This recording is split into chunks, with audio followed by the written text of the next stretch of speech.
That's because he over accentuates everything. He's like the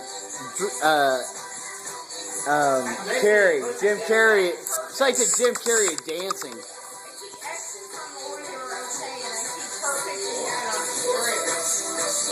Look at it.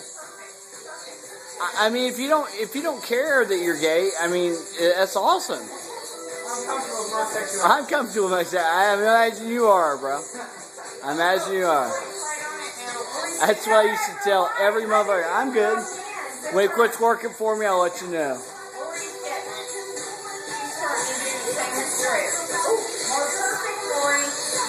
Oh, I can't put that on Facebook. Shit. I forgot his voice too, didn't it?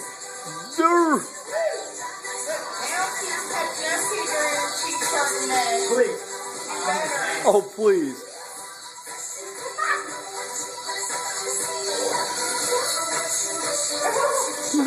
Oh my God.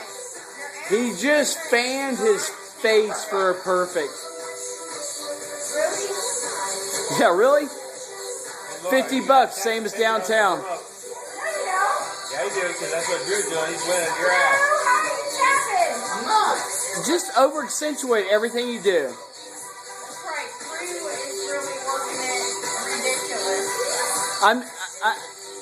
If it was the fucking bird cage and you set him on fire, he couldn't be any more queer. Seriously. But he's pounding your ass. He's not pounding my ass. Well, okay. He's winning. Oh my God.